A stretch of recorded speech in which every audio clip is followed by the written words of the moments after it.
What's up, guys? High Value Hacks back with another weekly video. Today we're going to get into how you could avoid burnout if you are already burned out, what the signs of burnout are, how to prevent it, and how to get past it. For those of you, if it's your first time, welcome. My name is Joe. I'm an entrepreneur, investor, business, life, and relationship coach. So first and foremost, guys, we want to go over how to know if you're actually burned out. I can speak this from personal experience, from clients that I've helped. I see it 80% of the time, especially with you high achievers out there that are always hustling, you're always grinding, you're always going towards the next goal. At some point, maybe you've been there before, maybe you haven't. I've been there plenty of times, and it's really important to notice when you are there because you can't manage something you're not conscious of. So that's first and foremost. Are we actually burned out? So let's go through that list quickly. First thing, probably the most obvious thing, is exhaustion. Ask yourself, are you actually tired? When I was burned out, and before I really knew I was burned out, I just felt like I was tired all the time. Didn't matter what I was doing. I could sleep, felt like I could sleep 24 hours a day if I had the chance. I was going to sleep earlier, I was waking up at the same time, and I was still more exhausted than before I went to bed, and I couldn't figure out why. Burnout will have an effect in terms of you being tired emotionally, physically, and mentally. So you'll have a mental fog going on. You won't have the same energy to walk around, to run, to play with your kids, or to go to the gym. And you won't have the emotional tolerance of other people. You'll be on edge more. You won't be able to connect with loved ones or your significant other, enjoying your time. Everything seems negative. Second sign of burnout, and this one's kind of detrimental to me, it's cynicism. So what happens is as you start to become burned out, you're going to notice a lack of engagement. At work, you're not going to be so social with coworkers. Maybe you won't be so social with family members or social with loved ones. And you'll notice that you're always getting annoyed. Simple things that maybe weren't bothering you so much the last time, but they're bothering you now. How people are driving, what people are saying, what noises they're making, how they're acting. When normally you wouldn't care, now all of a sudden all this stuff pisses you off and it puts you in a terrible mood for the entire day. And a terrible mood just makes you feel worse and increases that burnout. So if you're noticing that you're once a positive person and you're slowly but surely coming into like that negative Nancy-ness of your life, you really want to start considering if you're burned out or not.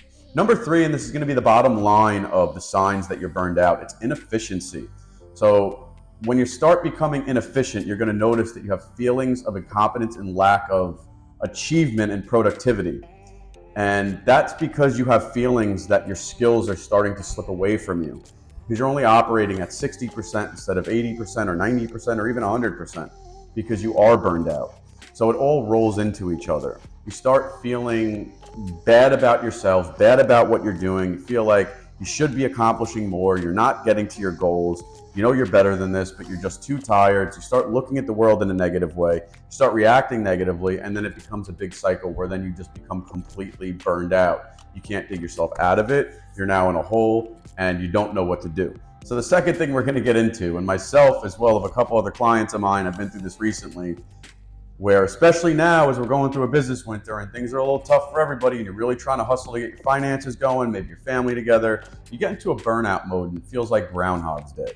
You're doing the same thing every single day. You're working your ass off. You get the same amount of sleep. You see the kids the same amount. You do A, B, and C, and every day repeats itself. But you don't realize that you're becoming slowly but surely burned out. Everybody needs a break.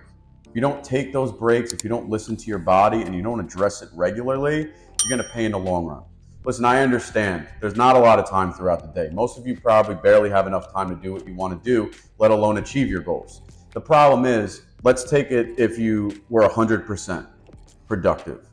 You had 100% of you were grinding at 100%. That's great. That's all we want to do every single day, right? Physically impossible if you start to get yourself burned out. As burnout starts, it slowly starts to chip away at that percentage. Over a short period of time, you'll be at 90, then 80, then 70, then 60.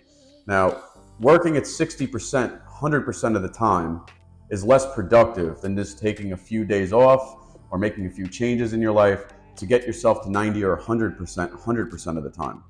Because you're going to be so inefficient that you're actually going to do less in more time, if that makes sense. You'll get more done being more productive and at 90 and 100% than working more at only 60%. So that's the main key factor. We want to get everybody back to 90 or 100%. And there's a lot of benefits to it. First and foremost, guys, I'm sure you hear this one all the time, but I can't stress it enough. You've got to prioritize self-care. Sleeping, huge, probably the most important. What you eat, probably the second most important. Actually, I'm going to backtrack. It's not, because it all leads into each other. For any of you, if you're the stressful drinkers where you come home and you have a few drinks before bed, you really want to consider shaking that. And I could talk from personal experience as to why. It's one thing if you're just having maybe one glass of wine or one spiked seltzer or one beer when you get home from work a few hours before bed, not a big deal. But if you're a liquor drinker or you're multiple drinks, 2, 3, 4, 5 drinks before bed, whatever it may be, catching yourself a little buzz and going to sleep, you're never going to get rest because your body is spending so much time and energy sobering out the alcohol and diluting that alcohol out of your body that you're not actually resting. So what ends up happening is you go to sleep, and even if you got 8 hours, you wake up and you feel just as tired as you did before you went to bed. Why? Because your body wasn't resting. Your body was sobering up. So for me, when I was burned out, a couple of my clients were burned out as well. We all decided we were going to cut back. You don't have to completely stop. You can go home and have 1 or 2 spiked seltzers, whatever it is. Just make sure you know it's a few hours before bed and you're not drinking up until you go to bed. And you guys should probably know those limits of when you really catch a buzz or not. It's going to have an effect. Once you take that out, you'd be surprised the difference in sleep you're going to have completely. I guarantee you'll feel the difference within the first day. Eating also goes into the same thing as that. If you eat a big meal within 2 hours of going to bed, your body's working to digest the whole night.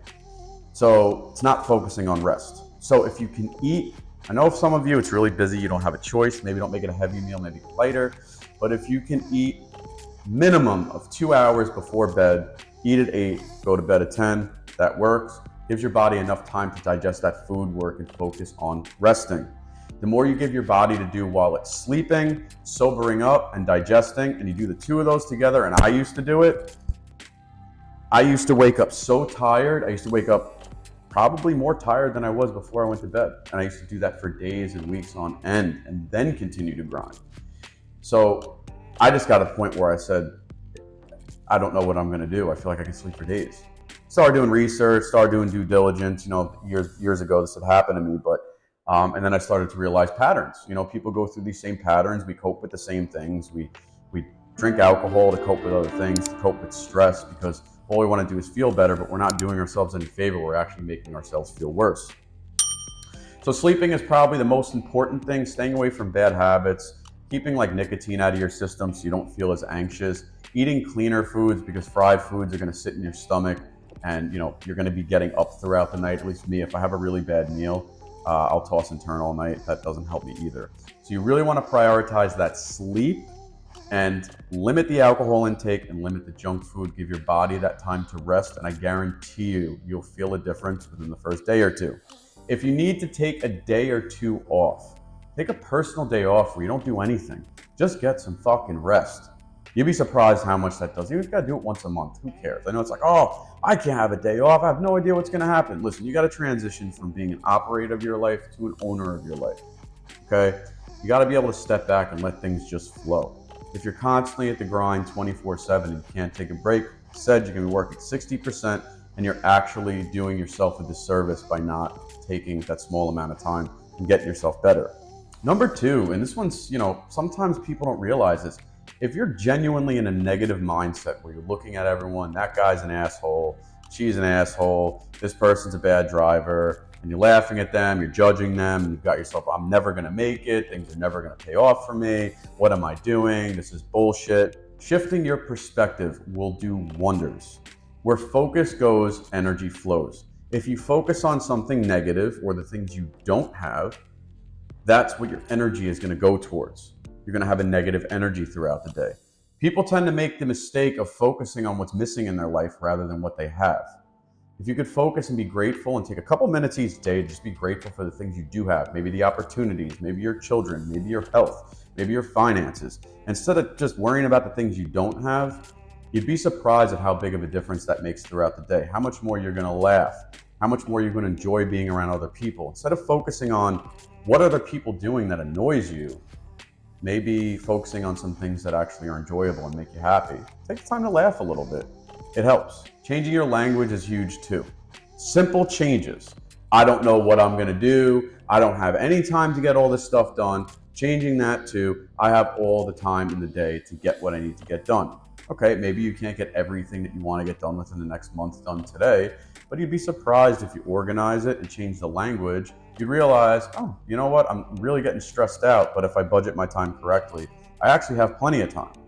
That'll make you feel much differently about the entire day and the way you approach it, the way you function, and productivity as well. Because if you're not stressed, you'll be more productive. And then I notice when people get burned out, they start to take things really seriously. That person's an asshole. Could you believe they just said that? Instead of it just laughing it off and saying, it's more about them than it is about me. Whatever their problem is, they're having a bad day, it's got nothing to do with me. And laughing it off. When you're burned out, you start to look at things a different way. Things become personal. And then you start to become petty about things, which is completely unhealthy for yourself, your mindset. It's completely toxic. So the switches in the mindset where you look at things instead of I have to, I get to, I don't, to I do, to she sucks, to she is great. Just those little shifts in your perspective and what you're looking at. Remember, where focus goes, energy flows. So whatever you're focusing on is how you're going to feel. You focus on something shitty, you're going to feel shitty. Focus on something negative, you're going to feel negative, and the mindset's going to carry out this energy you're going to put out. If you have to for a little while, guys, reduce your exposure to the stressors in your life. If you put yourself around people, maybe it's a family member, a parent, a friend that like super negative, and every time you're around them, you're just like, I can't stand this person. I feel like I get anxiety every time I'm around them. Every time I spend some time with them or around them, I feel worse than I did before. Take some distance from those people for a little while. Like I said, take care of yourself. You got to take care of yourself. So if you got to keep the person at arm's length just for a short amount of time, just so you can get your mind back in the right place, where you know if you're around them, then you can deal with them without having some detrimental effects to your mindset, your day-to-day stuff. I'd really suggest taking a couple weeks, if not a few months off from the person. I know I have. Believe it or not, you don't even have to stress about seeing the people.